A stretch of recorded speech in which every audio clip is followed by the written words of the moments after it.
Welcome back to the Heart Podcast. In today's episode, we'll be talking with our interns about their experience applying to college. So I guess the first question is what is the process for applying to a college as you understand it now?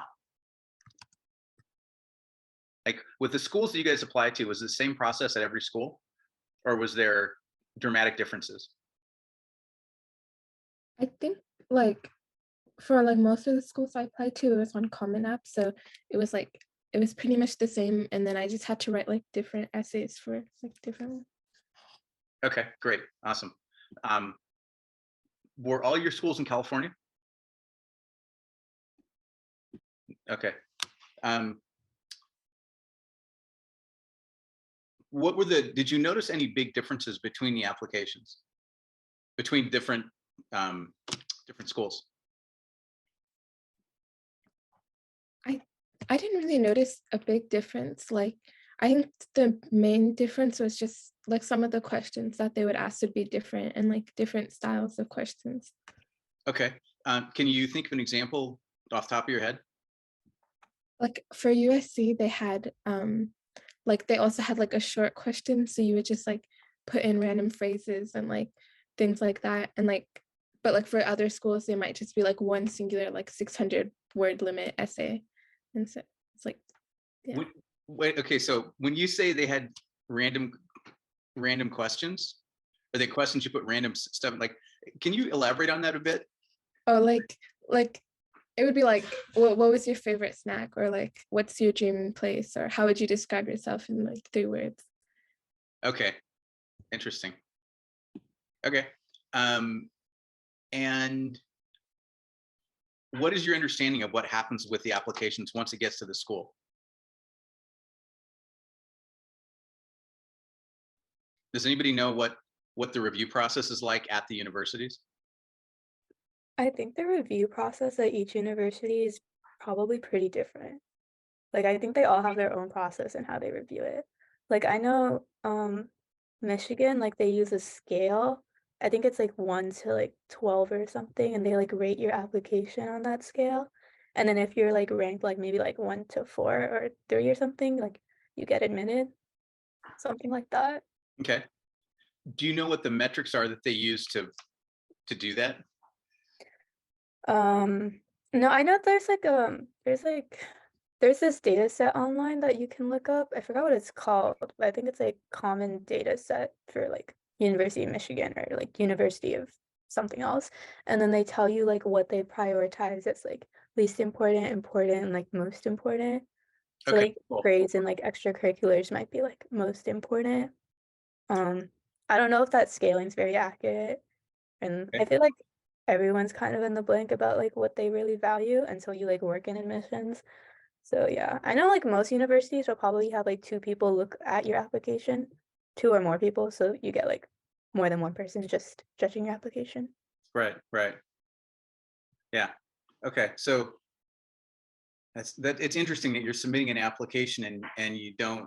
I mean, that's actually kind of to a degree, it's like job applications. You don't really understand what their success metrics are on the other side, um, which is one of the reasons to do interviews. One of the reasons to actually do interviews for jobs is you can ask them about their success metrics. You don't have that opportunity with um, applying to colleges and universities, unless maybe there's some small private college that does that. But so I haven't heard of it yet. I feel like something that's a good idea is like if you know someone who is going to the college that like you want to go to, like University of Michigan, I know someone who goes there now, and he was able to look at his admissions like file, and that's why like he was able to see like what they thought was like stood out in his application and how they like decided on his application. And that's only how I know about like the ranking system Yeah, 'cause he told yeah, me. that So is if good. Industrial espionage. That's very good. Yeah, so if you know someone at like at the university that you want to go to, like have them look at their admissions file and like tell them like what stood out to them. Right, right. That's interesting. Yeah, that's really smart to do that. That's good. That's a good hack. Yeah, yeah.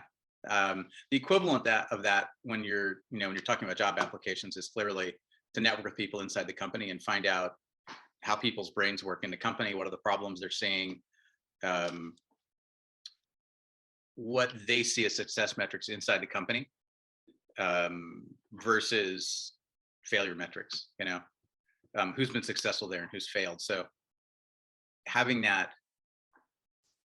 that's one of those things that's not obvious to do up front. And I haven't done it at every job. I mean, I've tried to at almost every company I've ever worked at, but I haven't always been successful. And the intel that you get may or may, it may be very single person, but it's still better than nothing, right? Do you guys know who Michael Short is by chance? MC Short, M.C.Short. Look him up on TikTok. I know. That's where I ran across him first. He posts on LinkedIn also. He is amazing college coach, and he used to be one of the admissions reviewers, whatever they call him at Stanford. He has really interesting insights on the whole college application process and how to stand out. It's too late for you guys right now, but for future reference, it's good to have that thought process, right? And who knows, you may apply to another school in the future. So he is full of interesting knowledge. How did you guys make your choices on what schools to apply for? Ruhi, what schools did you apply to, and what was your decision process? Well, I applied to a bunch of different schools, but mainly I just wanted to go to schools that were just good for my major, which is psychology. So I just when I was making my list, I was just kind of looking at schools that are good for that, and then kind of separating them by what I think I'd be able to get into, depending on the stats of people that go to that school. And yeah, I just kind of filtered it like that. Okay, that makes sense. Were these schools that were good with psych and undergrad? Mm-hmm. Okay, cool. Can you name a couple schools for me? I'm curious. UMich was one of them, I think, and then USC is another one. Schools like that. Yeah. Did you by any chance look to see which schools had leading edge thinkers on staff there? No, I don't think so. Okay. Okay. I just was thinking about kind of how to qualify it. Like, if I was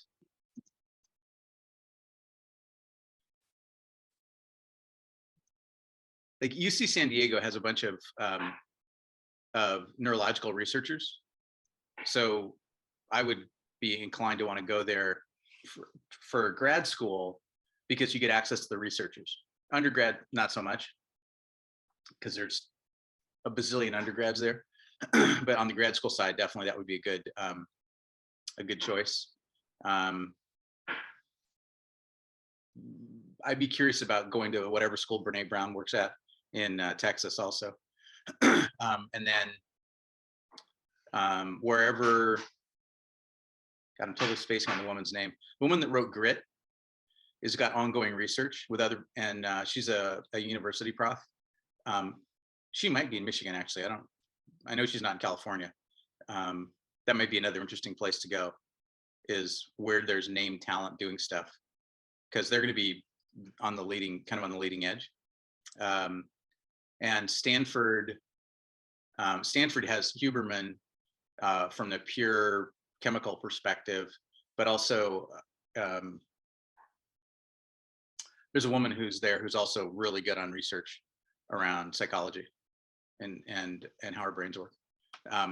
Cool. Okay, that makes sense. Nicole, what was your decision process like? I kind of just mainly looked at the campus and how well the faculty was, and how happy students were, their thoughts on it, and on their professors. And because I'm not entirely sure of what field I want to go into, so it was more on their facilities and stuff. Nice. Okay, cool. Very good. What are some of the schools you picked? I applied to USC, and I applied to University of Rochester, and then UIUC.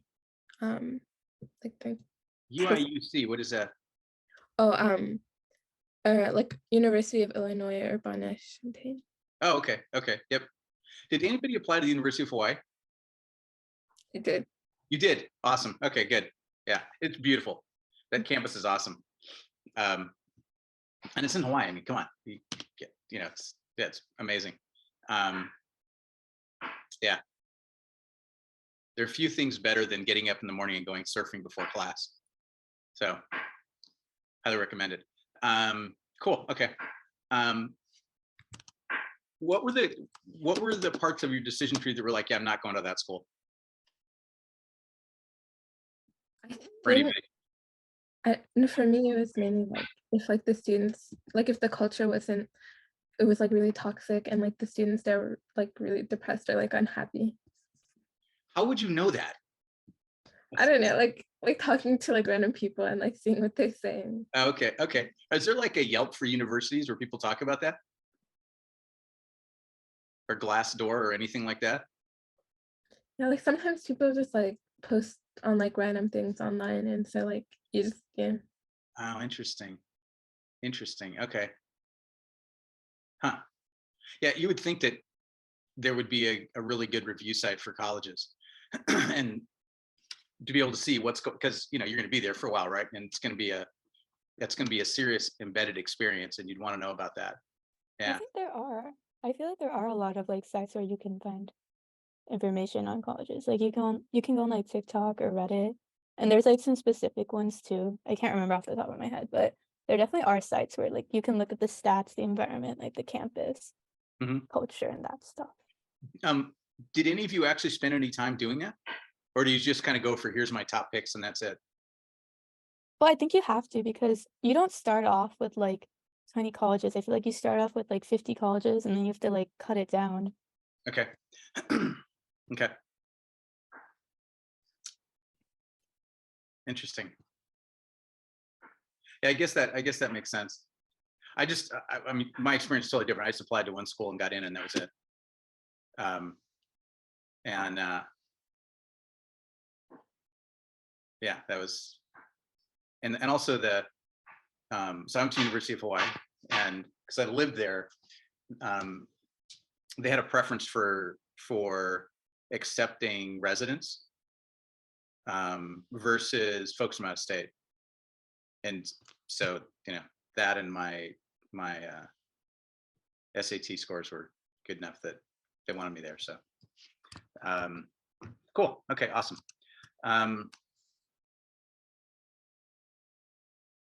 Were there any hard decisions you had to make about the schools? Or what were the hard decisions, I guess is probably a better way to put that. I'm sure there had to have been some.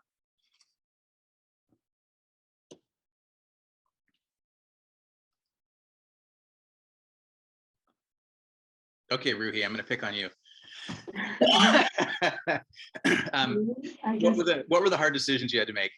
well, I guess just cutting down schools is kind of hard because I wanted to apply to a few more schools, but like the teacher that I was getting a letter of rec from, like only lets you apply to 15 schools. So I had to like cap it off at 15.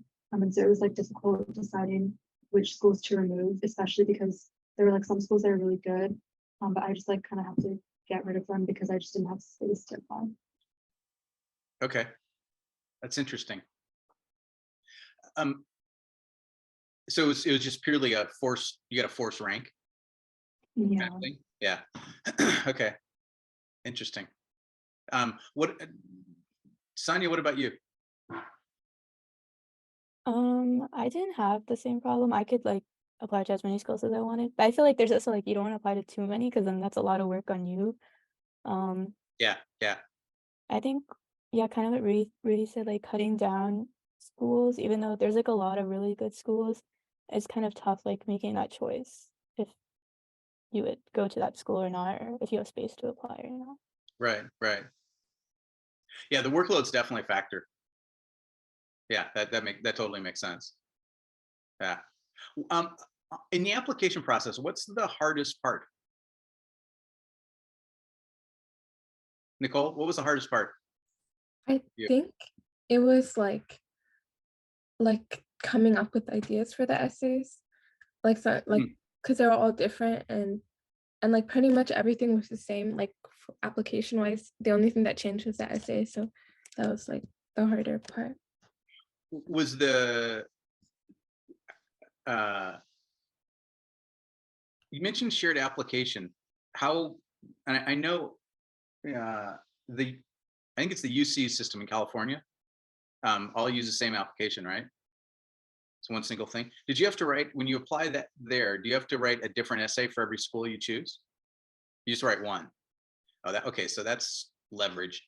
That's good. You have to write 4. What's that? You have to write 4 essays. They give you 8 like prompts and you have to pick 4 and For write about it. California UCs. Yeah. Okay. But it kind of doesn't matter if you apply to just UC Davis and that's it, or you apply to UC Davis and a bunch of other schools, right? Mhm. Yeah, Okay. it's the same 4. Same 4. Okay. So that's nice leverage. Can you use those same essays if you apply for Michigan? Anybody? I think because like the prompts are different, so you can't really reuse it. Okay. Okay. It's not just a random, like, tell us a story about yourself kind of prompt. Mhm. I think it's also different because like the UC essays are more quantitative. So I think you want to put more like numbers and results, while like the essays to like other colleges might be like more like story like or like qualitative. So I definitely think you can use some elements from your UC essays. Because the prompts, like even though they're a little different, there's always like some similarities. But I still think the essay would be like pretty different in styles of writing and in terms of like content. Cool. Okay. Okay. Yeah, it doesn't sound like there's a obvious hack to downscope the volume of writing.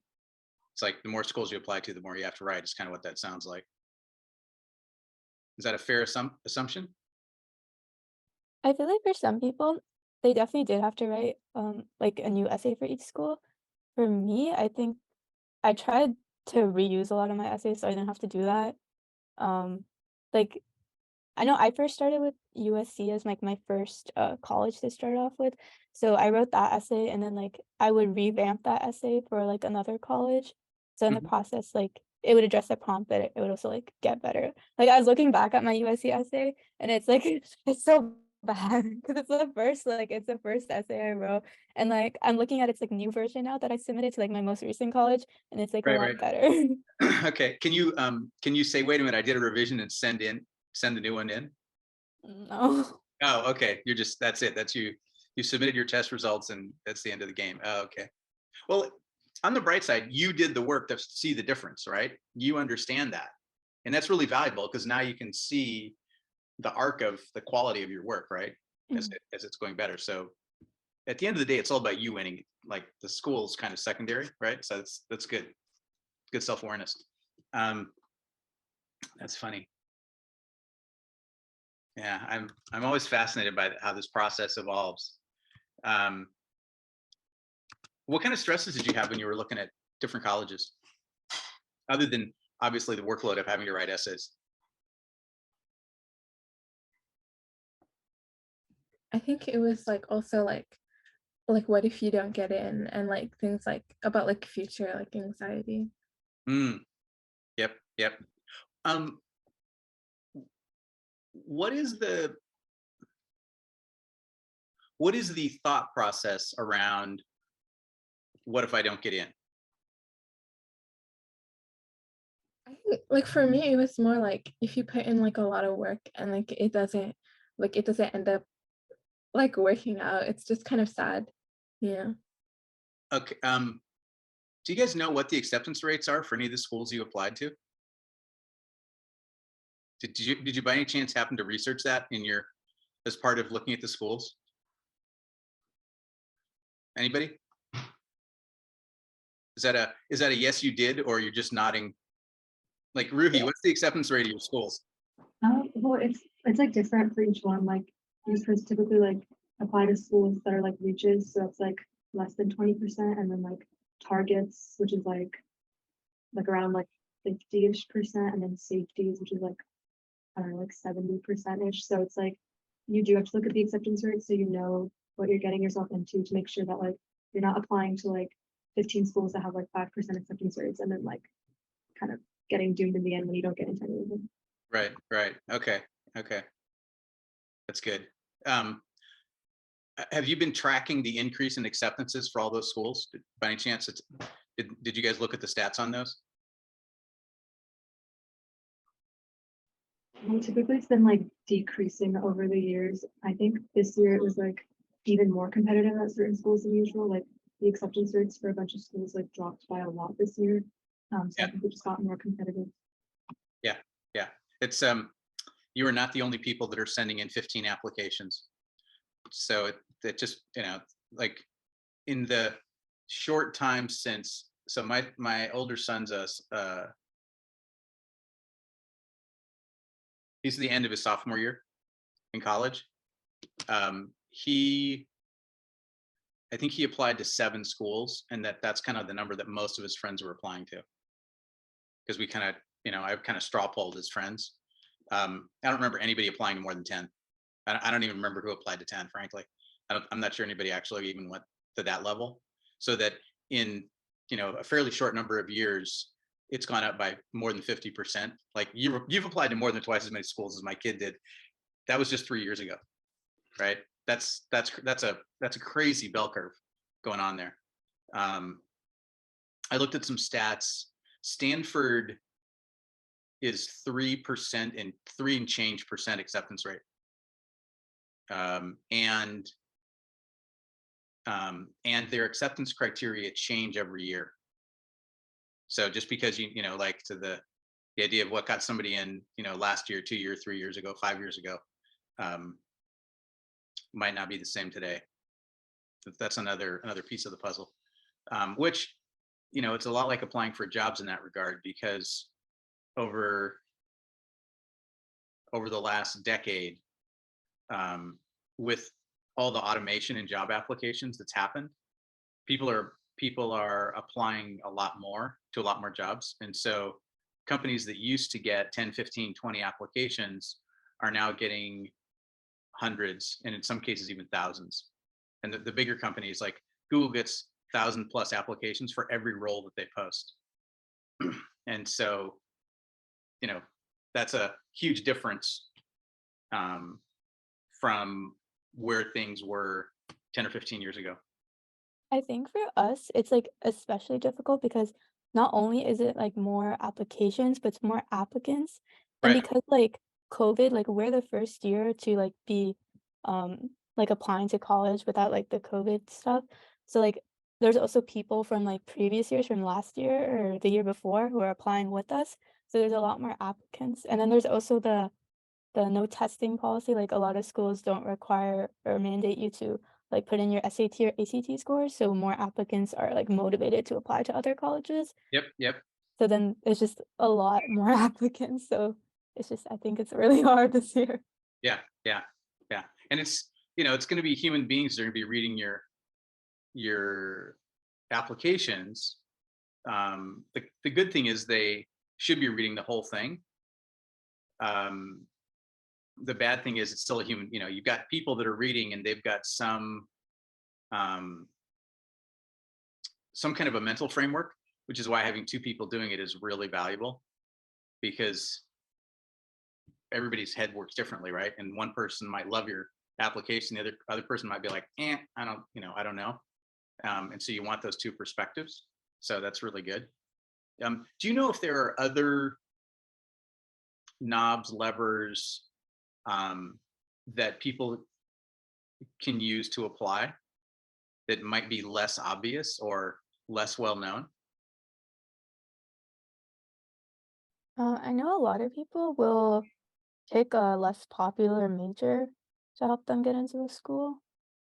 So like if you're really into bio, then you might not pick biology, but you might pick like um I don't know, environmental science. Environmental science is pretty popular too. I can't think of a less bio one, but like yeah, something like less STEMmy or less popular, maybe like anthropology or something like that. Okay. Do you think anybody would pick 14th century literature? Come as an English major? Maybe. I don't, are schools relaxed about students changing majors? So some schools are. I know like at the UCs, it's like pretty tough to change majors. Hmm, So I feel like most people will try to apply the major they want to get into. But then you might not get into the school, so it's like pros and cons. right, right, I think private colleges are probably easier to change majors. But right, then I think it's also the matter of your essays. If you're applying as a major that you don't really have a lot of experience in, then what are you gonna write in your essays? right, right, right. Yeah, your essay on Chaucer might not be that good. Yeah. Okay. Um, interesting. What about transferring between colleges? What's the mental models around that?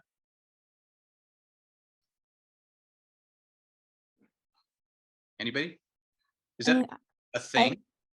yeah, I think people definitely do transfer. I don't think it's like bad or anything. Like I think it's a good concept. I don't really know if anyone thinks of it as badly. I don't think I would. Like, I think if you do like 2 years at like De Anza or 1 year at De Anza and then like go to like a UC or a different college, like I think that's a pretty good like deal. You also get a free college tuition for a Right, year. right. Yeah, yeah, yeah. What about like starting off in Michigan and then transferring to a UC or vice versa?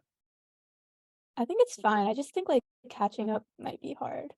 Or like if the rigor is different or if you're scared about like meeting new people and having to make new friends all over again. Right, right. Oh, that's interesting. Wow. Okay. But if you don't fit in at the college you are at, then I think like transferring is fine. Yeah, yeah.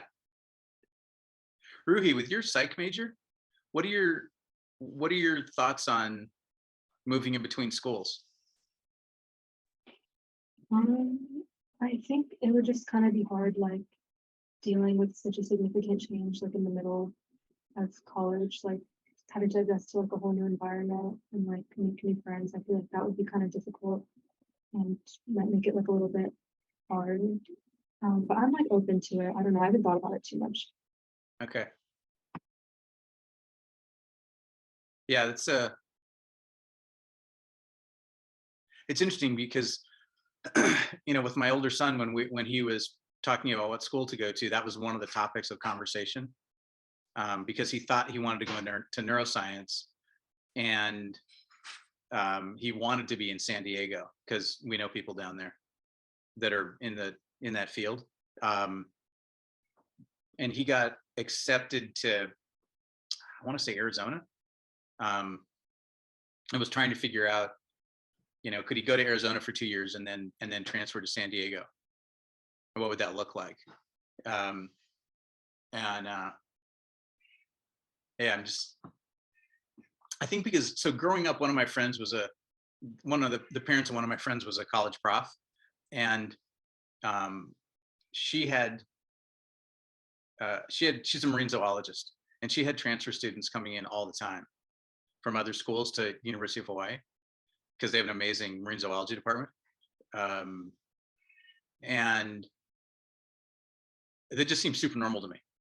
I just kind of I just never thought it was an oddball thing at all, just because of what I was exposed to. Um, that's interesting. Yeah. I also realize as you're talking that for me, the social aspect of changing schools, I don't even think about anymore. Um, so we talk all the time about mental models, and I guess because I moved so much when I was a kid, one of my mental models is, despite my social anxiety, I can meet new people and make new friends, and it's not a big deal. Because growing up, my dad got transferred every 2 years. And so, by the time I was 14, I'd lived in 7 very different places. And everybody I was with also moved a lot. Like, nobody was stable there for more than 3 or 4 years. And so for me, that's just normal, is that idea. I'm going to move, I'm going to meet new people, and have to figure out the social situation and all that stuff. It's interesting. Yeah. Okay. This is good. Thank you. Aside from the essay, how was the rest of the application process? How'd you guys feel about it? I think like some parts of it like were like a little annoying because like sometimes you'd have to like repeat the same information over and over again. And like the FAFSA was like so annoying to fill out. But it wasn't like that hard. It was just like a lot of like things that you had to do. So it's more a tedious Yeah. than a oh my god, I got to pass the test kind of a thing. I Yeah. think there's also like little minor things that can be a little scary. Like we have to work through like Naviance. So if something goes wrong with your Naviance, then you have to figure out how to fix that. And like you're scared of, oh, did your college applications like go through or not? Or did your recommendations like go through or not? Like I know for one of my recommendations, like my teacher said she like sent it, but it wasn't showing up for me. So I was scared, like I didn't know if my recommendation letter went through or not. So I had to figure that out. So that's a little scary. And I think another thing that's scary is your recommendation letters. Like you have to know who to ask and like if the people you are asking are going to be good for your application. Right. Hey, Ruhi, what was since you're going for a psych major, which in my head isn't really a STEM field, what were the kind of teachers that you wanted to have do recommendations for you? I just asked humanities teachers. I asked like my lit teacher from last year. Well, I asked like two teachers that I've TA for, so it was kind of easy for me to decide because like they know me best. So Yep. I asked like my lit teacher from last year and then my chemistry teacher from like 10th grade. Nice. Why'd you pick the chem teacher?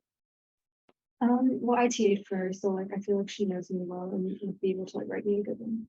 Got it. Okay. Cool. Thank you. Yeah, I'm really curious what the different, where are the struggles that people have that are different and the things that are really easy for people, right? And the differences between them all. Like, my son had a really easy time with his essays because he likes to write. So for him, doing the essays was, I think it was fun to do that. And I think for him, the tedium of filling in the applications was the hardest part to get over. Was like, oh my god, this is so freaking boring. Why am I doing this? And that was the thing we had to prompt him to go do. Essays was easy. We're like, write an essay, and he was like, okay, cool, no problem. But yeah, filling out the fielded data was tough for him. I don't remember him having a problem with the recommendation letters. Like that was easy ask for him also. So yeah, it's interesting. Cool. Thank you.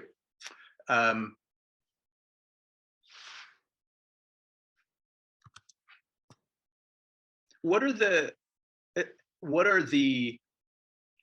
and I know, Nicole, this might be a hard question for you to answer because you don't have your major figured out yet, but what are the things during college that you can see the possibility of doing that will have you be prepared when you get out of college to go work in your field?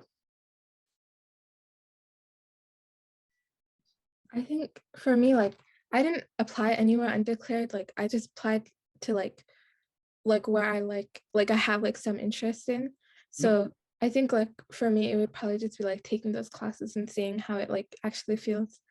Yeah. What major did you apply for, or majors? Like for some, I put neuroscience and then psychology and then economics. Okay, those are not the same thing. Yeah, but it like, yeah.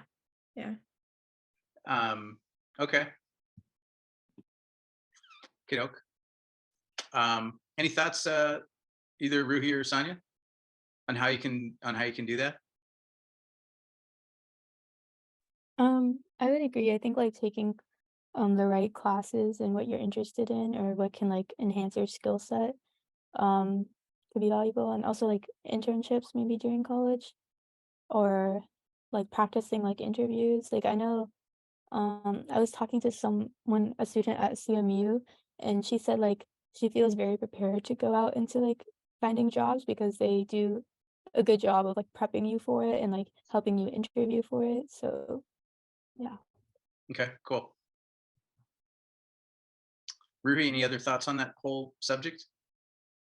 No, I agree. I think it's just important to explore whatever classes and just like knowing that like you have the freedom to change your major. I think it's like important to try new things because I know people that like take their major, but then they just spend 4 years studying it anyways because they're like too scared to change. So I feel like it's important to kind of do what's best for you and like, I don't know, change majors how many ever times you want to and just keep exploring. Good answer. I like that. Yeah, you got to drive the curiosity. One thing I would throw out there that you should seriously consider is figure out how to start working in the field at any level as fast as you possibly can. Irrespective of which direction you want to go, because every time I've hired somebody who's been fresh out of college, the world of actually working versus the world of academia has been a significant step change for them. And they've had real challenges wrapping their heads around the school-based mental models they had versus the actual real world of, oh, this is what we do on a daily basis. Yeah, that was definitely a and the, you know, in contrast, the folks that I hired who had been working through college, much easier, much smoother transition, like because they understood what it was like to work, and even if they hadn't worked in that particular industry, their understanding, their onboarding was way faster. So this is one of my frustrations with higher education, is that you don't get enough pragmatic experience, and so there's that a really high level of friction when you're coming out of school and getting into the workforce. And it, you know, granted, my background for the last 20 plus years is all in software, but the people who started working on open source projects when they were in college, so they were working with teams, they were solving pragmatic problems, their transition time was super short, versus the folks who had only done academic work were they struggled a lot. Yeah. Yeah.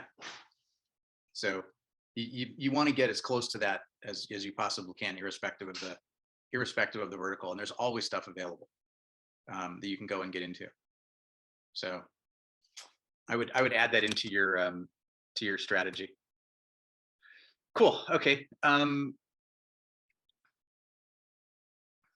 Is there any advice that you've got for kids that are sophomores this year and they're thinking they're going to be applying next year as juniors?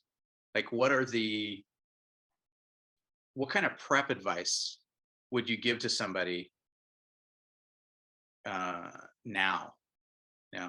If someone came to you and they're a sophomore and they're like, okay, next year I'm going to be applying to schools, what do I do? What do I start? Where do I think about? Right? Even if they're a freshman, what advice would you have? Wait, do you mean applying to schools as a junior or like as a senior? No, if you're going to prep somebody in advance, right? If somebody comes and says, I'm looking at doing my applications, they apply as juniors, right?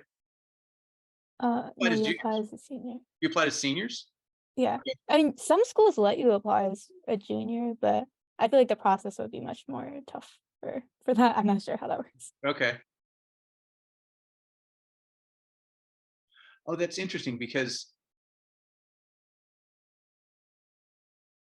we've got a friend of ours who's a senior in high school, but he's taking classes at De Anza. So he applied he started taking classes there. I guess he was a junior in high school when he started taking college classes there. A lot of people take college classes during high school. I've taken some classes at Janssen too. Okay, okay. So if, irrespective of what year you're actually going to be submitting the application, if somebody came and they said, you know, a year or 2 years in advance, and I want to get my head wrapped around the process and the prep to do this, what would your advice be?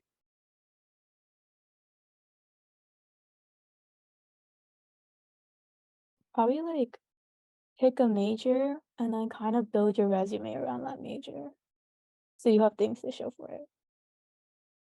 What kind of things would you include on your, Um, so like maybe if you were like doing bio and you're like interested in research, go research at a lab. You know, maybe like publish a paper if you can. okay, cool. Awesome. Like volunteer at a hospital or something. Yeah, yeah. Okay. No, that's good advice. Yeah. Yeah, that would look good. Ruhi, what are your thoughts? Yeah, I agree too. Like having consistent extracurriculars, I think helps because it shows college that you're like interested in one specific thing and like you've kind of stuck to that thing. So you're like you have like a certain passion. I think in freshman year it's like important to like kind of join as many clubs as possible and just like start early. I think because I started like later, I didn't have that many extracurriculars in ninth grade, and so I was like trying to kind of pile on a bunch later on. So I think it's important to start early as well. Do you think that many freshmen get that kind of mental model? I think so. I don't know like how many people follow it because freshman year is like overwhelming enough as it is like adjusting to high school. So I don't know how many people are like thinking about extracurriculars and stuff because I was more focused on just trying to like get through academics. Mm. Yeah, same for me. But I feel like things might have changed a little bit. Like maybe like the new incoming freshmen are more aware of that than we were when we were freshmen. So yeah. I don't know. So, Nicole, when you were a freshman, do you remember any kind of advice about prep for college? No, I mean, like like the culture was like very like, oh, like everyone has to like get into college and like start your like extracurriculars, yeah, like earlier, but I didn't really get any advice. I was just kind of like what Ricky said. I was just focusing on like my classes and stuff. So this is kind of like cultural knowledge, not necessarily that you've got a college advisor who gets up and says, okay, you're a freshman in high school, here's the game plan to get into a college. It was just rumors kind of floating around amongst your classmates. So that's what it sounds like to me anyway. Is that accurate? Okay. Huh.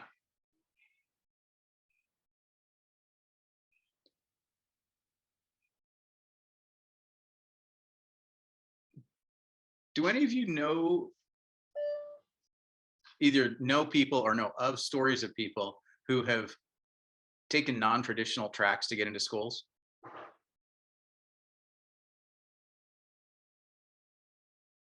I know some people who like go to community college and then transfer to school. Okay. I don't Okay. Do you know any people who've done gap years?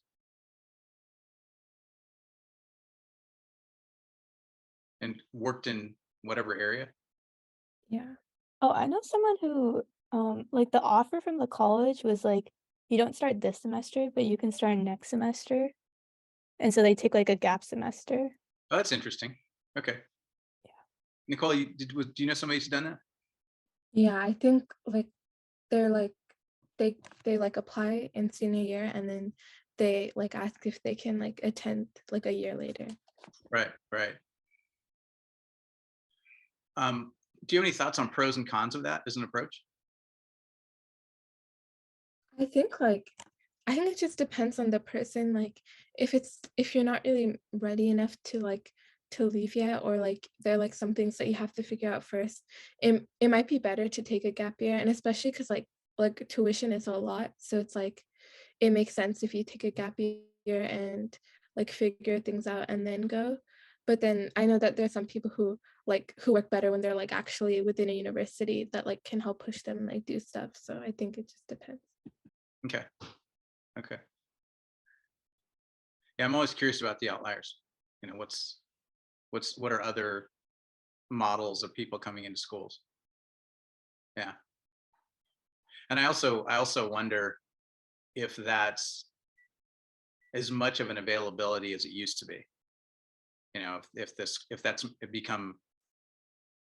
schools are becoming more conformist and less willing to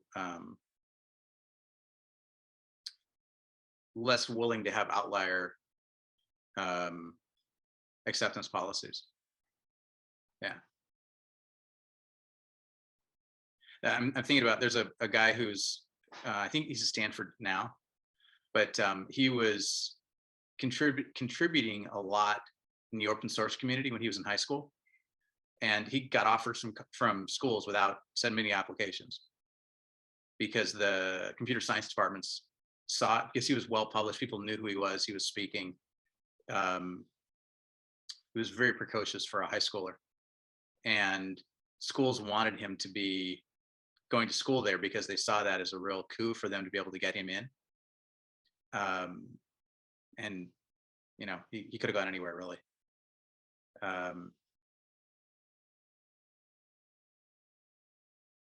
I'm assuming you don't hear a lot of stories like that.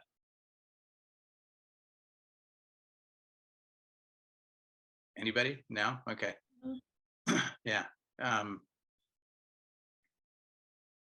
Interesting. Yeah, it's kind of like, you know, if you're a nationally ranked athlete, then your chances of getting to school are higher. Because if it's a sports school, they're going to want you, right? Or they're going to be recruiting for you.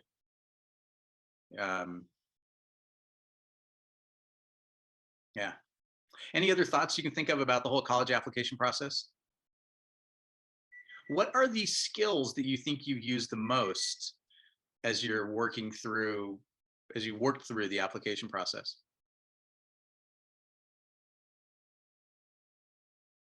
Sometimes I would just like take breaks and like take a walk. I think that was like the most helpful thing for me because I don't know, after like writing a bunch of essays, kind of makes your head hurt a little bit and you need like a bit of a break from all of that. So I feel like just going outside and getting some fresh air is nice. Yeah, Pomodoro. Yeah. Yep, that's good. Yeah. Yeah, that moving your body and getting blood flow through your brain and all that jazz, definitely, that's good. Yeah. What do you think you're going to be using when you get rejection letters? What do you think? What are the skills you think you might be using for that? Unless you're all geniuses and you only get acceptance letters to every school, which would be statistically amazing. So that's a possibility.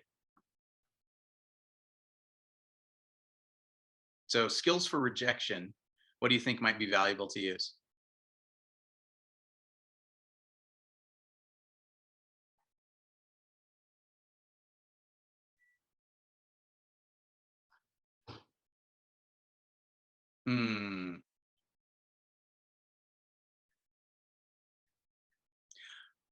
Are you worried about rejection? Like, is that even a stressor?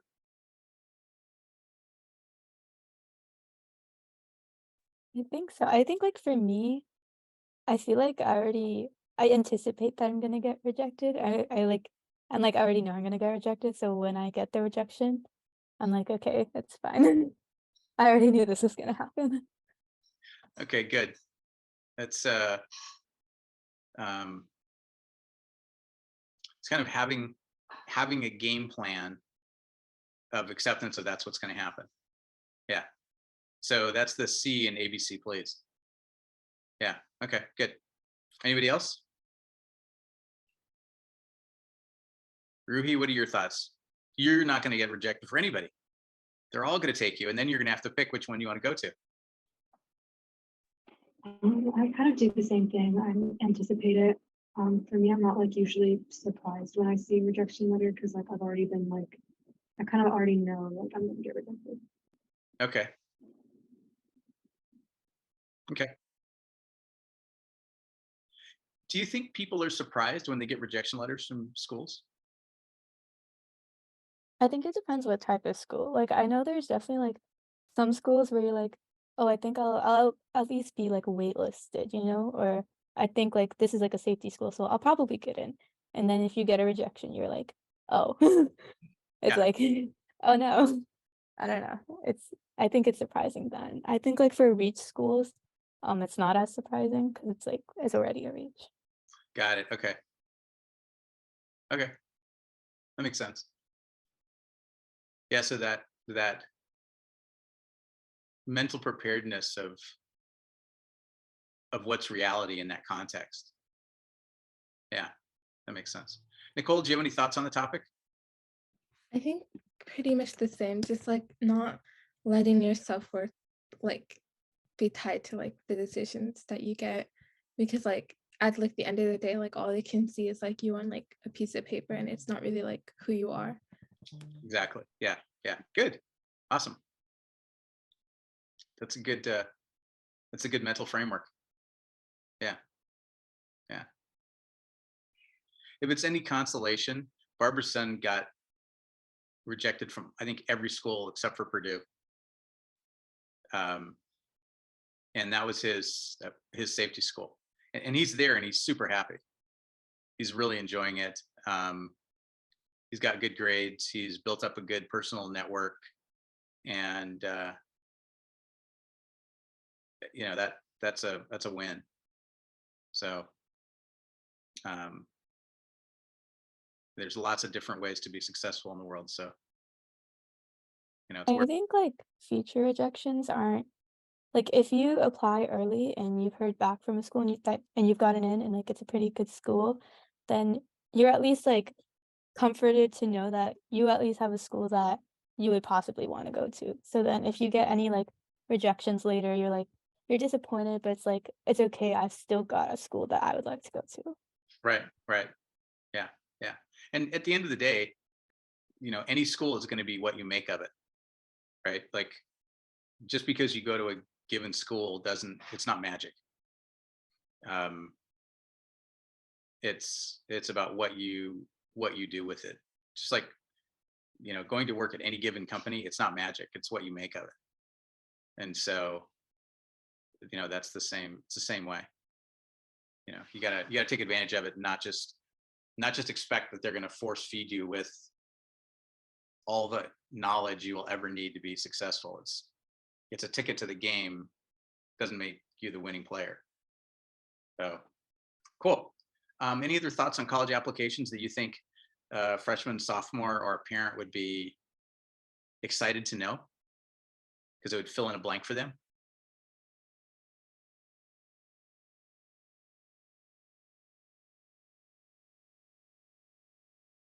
Anybody? Okay, who is it that needs to be called on by name before they'll speak?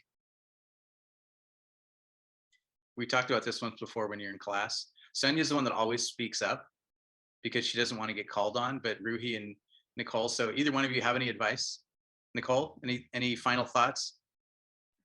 I think I was just like, because everyone says start young. I mean, sorry, everyone says start early. And Yeah, I think that's like a pretty big thing. Like the earlier you start, like just even thinking about college is probably helpful. And then I think also just like keeping in mind that like no matter what, like you'll just end up in like a place that's like kind of meant for you, and like like it'll all be okay in the end. So like yeah.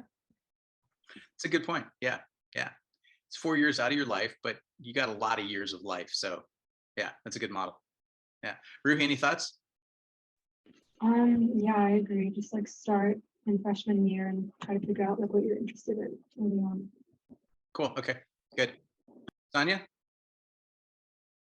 No, I feel like that covered everything. Okay, awesome. This was super cool. Thank you. I like the way this went. I like the freestyle approach, kind of this Q&A thing. What did you guys think of it? Did it work for you? I'm getting head nods. 2 out of 3. Okay, 3 out of 3. Woohoo! Awesome. Good. Cool. Well, that was good. I think next week let's talk about vulnerability, and keep talking to strangers, because the more that I look at talking to strangers, the more that I think that that is the most important skill you will need when you get out of college, or even in college, for success.